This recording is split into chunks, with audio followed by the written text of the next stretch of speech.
Adebayo Adebayo is the number 60 player on my big board and my 11th ranked edge rusher in this class. He was a 3-star recruit coming out of high school with a track and field background, where he actually set a record for shot put in the state of Kansas in high school. At Northwestern, he was a 3-year starter. He is 6'2", 282 pounds, 22 years old. He ran a 4.49 40 at the combine, had a 37.5-inch vertical leap, and had a very good bench press score. He's very small, 4th percentile, but he's 87th percentile weight, had a 97th percentile 40, 88th percentile jumps, and 80th percentile bench. Overall, he had a 9.72 relative athletic score. In 2022, he had 38 tackles, 9 tackles for loss, 5 sacks, 1 pass defensed, and 2 forced fumbles. Adebayo fires off the ball fast, and he has very strong hands that he uses to get into the chest and under the pads of taller offensive linemen, so he uses the leverage created by being the lowest man really well. In addition, he's really good at getting off of blocks in the run game, which is surprising considering his frame, but he does a good job there. And he was used very versatilely at Northwestern. He played as a stand-up edge, he played as a 5 technique, a 4-eye, a 3 technique, so he was moved all over the place for Northwestern. The question about him at the next level is, where will he play? Where's an NFL team going to settle on him? I'm not sure he has the flexibility or length to be an edge rusher, and I don't know if he has the anchor or the functional strength and the weight to sustain playing inside. Additionally, he disrupts more than he finishes in plays. He's a pretty poor tackler. Overall, I think he projects to the next level to a 4-3 team who likes to use NASCAR packages where they can kick Adebayo inside on pass rushing downs and get the most out of his speed rushing against heavier interior offensive linemen. Felix Uzoma is the 59th ranked player on my big board and my 10th ranked edge rusher in this class.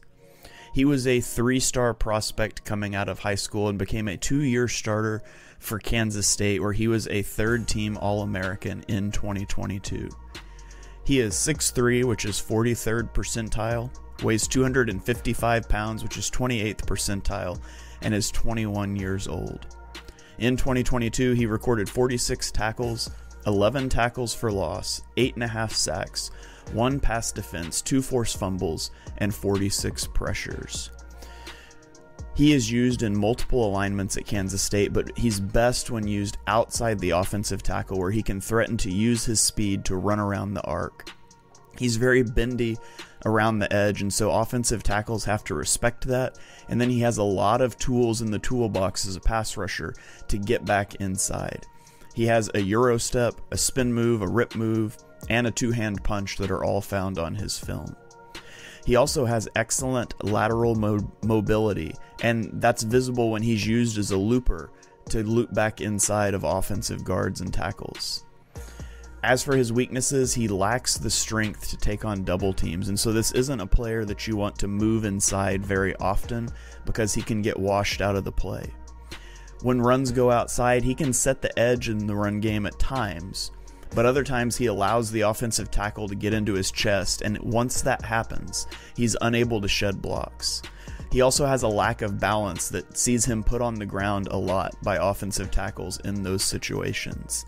And he's just average size. He's below average weight. He could probably use some pounds put on at the next level. Overall, I think he's fairly versatile in a scheme fit at the next level. He could be used as a 3-4 outside linebacker or a 4-3 defensive end. Tyler Scott is the number 58 player on my big board and my 9th ranked wide receiver in this class. He is 5'10", which is 9th percentile height, 177 pounds, which is 5th percentile. He ran a 4.44 40, which is 76th percentile, with a 39.5-inch vertical jump, 89th percentile, and he had a 96th percentile broad jump. Overall, he had an 8.57 relative athletic score. At Cincinnati in 2022, he recorded 54 receptions for 899 yards and 9 touchdowns. Scott has the speed to threaten defenders vertically. I think he looks faster on tape than his 40 time was at the combine. And he uses that speed to threaten vertically and then snap routes off into the intermediate areas of the field where he creates separation. He tracks the ball really well downfield and he adjusts to it while it's in the air well. And like I said, he generates separation well. Despite not being the best route runner, that speed is what does it for him. He also has very good rack ability. He was a high school running back, and so when he catches the ball, he turns into a running back on the field, and he's able to make guys miss or run through them. Now, as for his weaknesses, he is small. Again, 9th percentile height, 5th percentile weight, and that could be problematic for him at the next level. He also has drop issues. He has a 10% drop rate on his career in college. And so there's some things he needs to clean up. He needs to keep his footwork consistent in his routes. He needs to not round off his routes. A lot of times he will round those off, which leads to passes being undercut and intercepted. The question for me is, where does he play? I think he is slot size, but he's not a good enough route runner to play in the slot, and he rarely played in the slot in college. I'm not sure he's fast enough to be your deep threat guy, so he's sort of a tweener. He'll fit somewhere in a slot or a Z receiver in a scheme, but the team that drafts him is going to have to figure that out and put him in the best place for him to succeed. Hayden Hooker is the number 57 player on my big board and my 6th ranked quarterback in this draft class. He is 6'3" and weighs 217 pounds and was a 37-game starter at the collegiate level. In 2022, he completed 69.6% of his passes for 3,135 yards, which was 9.5 yards per attempt, and threw 27 touchdowns versus only 2 interceptions. He also rushed for 430 yards and 5 touchdowns. In his final year in college, he led the SEC in passing efficiency, total offense, completion percentage, and yards per attempt. Hooker has good but not elite arm strength, and he's highly accurate throwing the football. He throws a beautiful deep ball that was the staple of the Tennessee offense. He has very clean mechanics, which is usually one of the perks of having a father who also played quarterback. He possesses the dual threat skill set that teams crave at the quarterback position, and he has consistently improved year over year throughout his college career. However, he excelled in a vertical spread tempo offense that simply doesn't translate to the NFL level. He has almost no experience going through his progressions and will have a big adjustment moving to the next level of competition. And for as much of a scrambling threat as he isn't really a threat to throw the ball once he breaks the pocket, completing only 5 passes in 2022 once breaking the pocket. Once his initial read isn't there, he goes into scramble mode and he just drops his eyes and he only looks to run. Hooker is also recovering from an ACL injury sustained in late November.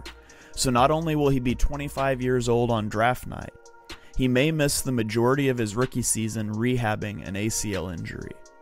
I think Hayden Hooker is an ideal backup for a team that uses their QB extensively in the running game, where if called upon, you can use his rushing ability to maybe make it through a couple of games while you wait to get your starter back, and hopefully he develops his passing game along the way. Josh Downs is the number 56 player on my big board and my 8th ranked wide receiver in this draft class. He was a 4-star recruit coming out of high school with a background in both basketball and track. He had back-to-back 1,000-yard seasons with 2 different quarterbacks at North Carolina. In 2021, he was a second-team All-American. He is 21 years old, 5'9", 171 pounds, with 30 3/8-inch arms, so he's very small. He ran a 4.48 40, which is 63rd percentile, but his 10-yard split was 93rd percentile. He had a 38.5-inch vertical, and he has an 8.98 relative athletic score. In 2022, he had 94 receptions for 1,029 yards, which is 10.9 yards per reception, and 11 touchdowns. Downs is a very good route runner who is ultra smooth coming in and out of his breaks. He does a great job of manipulating defenders throughout the route stem to keep them off balance and guessing. Also, for a guy his size, he's surprisingly good in contested catch situations. He plays bigger than his size, and he's very good with the ball in his hands after the catch. He can make guys miss, and he can turn underneath throws into big gains. He also brings value as a kick returner and a punt returner, which is really important for day 2 receivers so they can get on the field early in their career. However, he does struggle to release against press coverage, and he was largely protected from that in college by alignment. He took 84% of his snaps in the slot, something I would expect to continue in the NFL. And he's just small, he's tiny. He has a small catch radius, and he also has some issues with drops. I think he projects best to the next level as a slot receiver. You want to put him inside, give him routes with two-way goes where he can use his quickness, his smoothness in and out of breaks, and his acceleration to catch the ball and make plays underneath. Cody Mock is the number 55 player on my big board and my 8th ranked offensive lineman in this class. He walked on to North Dakota State as a 221-pound tight end, and then transitioned to offensive tackle, packing on 80 pounds, and developed into one of the top left tackles in the country. Now, he is a 6th-year senior, so he is an older prospect at 24 years old. He is 6'5", 302 pounds, and he has 5th percentile arm length, so he is undersized, but we'll talk about that more in just a moment. He has excellent lateral agility with 93rd percentile 3-cone, 84th percentile shuttle, and he also had 82nd percentile on the bench. Overall, he has a 9.32 relative athletic score. I think he has really good athleticism, but he's got short arms, and I do think that may require him to switch inside to offensive guard at the next level. Fortunately, he does have experience there. He took 16 whole snaps at left and right guard in college, so there will be a learning curve there, but excellent movement skills. He consistently works to the second level in the run game, and so you could use him as a puller in that way from guard. He wins more with technique and positioning than power, and he has that strength, he just doesn't harness it all well, so I think he's probably best fit for a zone rushing team, at least early while you iron that out. As for his weaknesses, he has an average anchor and pass protection. He really struggles to deal with power rushers. A lot of it is due to poor footwork that you could probably correct. He's a heel clicker as he comes out of his stance, and that's something that he's going to have to work on. It gets him off balance at times. He also has poor hand placement when he throws his hands, and it leads to a lot of holding penalties. He gets outside the defensive lineman's frame, and he's drawn a lot of flags. I think he's probably going to be a guard at the next level. I don't think you draft him as a tackle. You draft him with the idea that you're going to transition him to guard, which could be a little problematic for an older prospect, but if he hits, he has the athleticism to become a really good player. Gerald Dexter is the number 54 player on my big board and my 5th ranked interior defensive lineman in this class. He didn't play football until his junior year of high school, but in his senior year he racked up 18 sacks. He was a 4-year starter on the basketball team, and he qualified for state as a discus thrower in track and field. He is 6'6", which is 94th percentile, 310 pounds, and ran a 4.88 40-yard dash, which is 91st percentile. However, his 1.81 10-yard split was only 20th percentile. He's very athletic with a 72nd percentile vertical, 76th percentile broad jump, and a 68th percentile 3-cone. However, he only got 15th percentile on the bench press. Overall, his relative athletic score is a 9.7. In 2022, Dexter had 55 tackles, 4 tackles for loss, 2 sacks, 1 interception, and 1 pass breakup. He is very big and very fast with really good change of direction skills. Guys at 6'6", 310 pounds simply shouldn't be able to move that fast. He also has really good upper body control. He slides through gaps well. He's able to turn his shoulders and get through the A gap or the B gap when he's rushing the passer. However, if the speed rush doesn't win, he doesn't really have a good pass rush plan. And that's problematic because he's frequently slow off the ball, and so that doesn't allow his speed to be used to its fullest potential. He needs to work on snap timing and counter moves. He's also constantly displaced in the run game if he's double teamed. He lacks the strength to drop an anchor against those run plays. At the snap, he raises up and he surrenders leverage to offensive linemen instead of firing out at the ball. He's going to have to work on some of those technical aspects to become a better pass rusher, to become better anchoring against the run so a team in the NFL can trust him to be a 3-down player week in and week out. Will McDonald IV is the number 53 player on my big board and my 9th ranked edge rusher in this class. He was a 3-star recruit coming out of high school and became a 5-year contributor for Iowa State. He had double-digit sacks in both 2020 and 2021 and was all Big 12 first team in 2021. In 2022, he had a substantial production drop-off, which we'll talk about in a moment, but he did still manage to make third-team All-American. He is 6'4", 239 pounds, which is only 3rd percentile weight. He'll be almost 24 years old on draft night. He also was 90th percentile in arm length and 98th percentile in the broad jump. Overall, he had a 9.66 relative athletic score. In 2022, he had 36 tackles, 7.5 tackles for loss, 5 sacks, 4 passes defensed, 1 fumble recovery, and 1 forced fumble. He is a highly explosive rusher. He's got an explosive first step off of the edge, and he does a good job of bending around the arc, dipping under offensive tackles. He's also got some nice hand counters, particularly a spin move that you will see time and time again on his tape as soon as offensive tackles start to overset to compensate for his speed. In the run game, he does a good job at keeping his eyes in the backfield and using his length to swipe at ball carriers that come his direction. However, as you would suspect from his 3rd percentile weight, he doesn't really have any ability to rush with power. There is no speed to power move with him. It's all finesse rushing, and he has a limited ability to anchor against the run. If he's on the field on rundowns, you have to get him outside the tackle to avoid any sort of double team situations. He can win in space. He won't win in a tight area.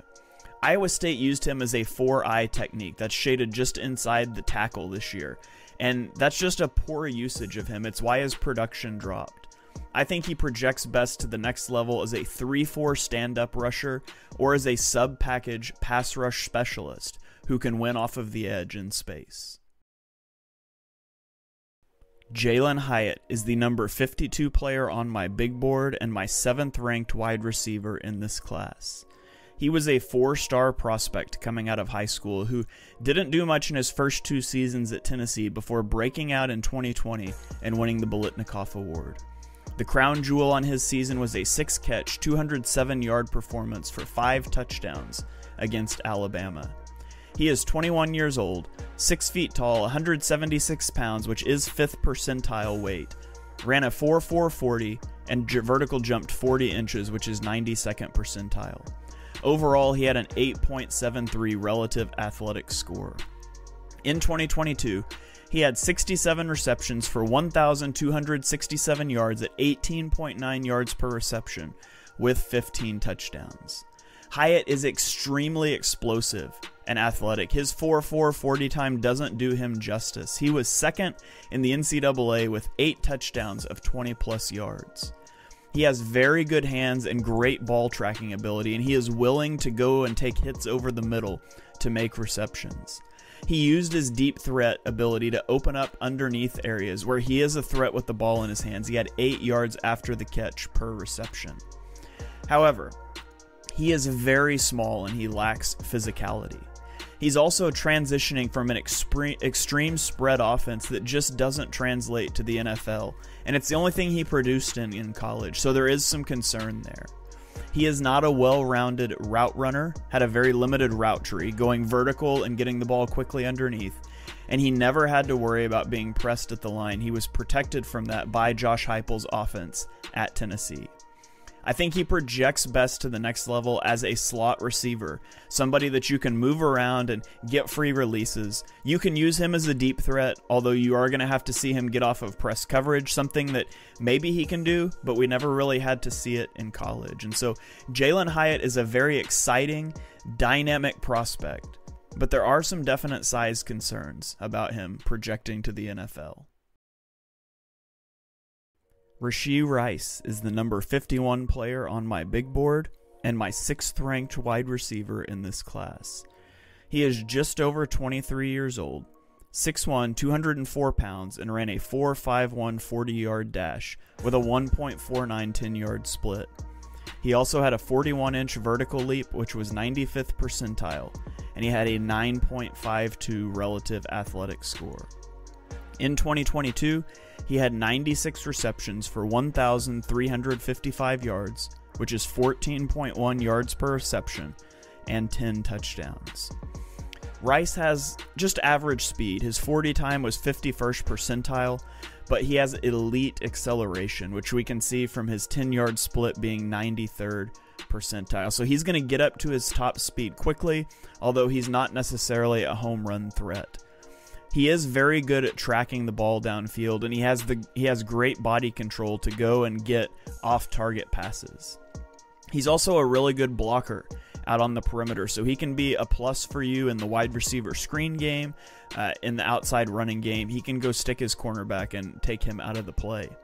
And he will routinely make defenders miss after the catch, and he can rip off big games. So he's elusive, even though he doesn't have top-end speed. As for his weaknesses, he ran a very limited route tree at SMU. Now, I think he's a good route runner with what he was given. He just wasn't asked to do much, and so you have to ask the question, was he only given a few routes because that's all he could do, or was it just how the offense was structured? I tend to think he is a better route runner than people might think. He also makes highlight reel catches, but then he'll have routine drops. He just lacks consistency game to game, and even snap to snap. And so that consistency has to come up. And I think with NFL coaching, they can do a better job with both the route running aspects, expanding that route tree, and the routine drops. As for his projection to the next level, I think he is a versatile possession receiver. I think you could put him a little bit of everywhere and move him around and get advantageous matchups. And that wraps up this ranking video detailing my number 51 through 60 prospects in the NFL draft. Next time, we will break into my top 50 and start to get into the top talent in this draft. So if you're enjoying this series, please subscribe on YouTube, turn on notifications so you don't miss the next video. You can also follow me on Twitter at @halfandhalf_TPL if you're not a YouTube person, where you will see these videos tweeted out one by one every day leading up to the NFL draft.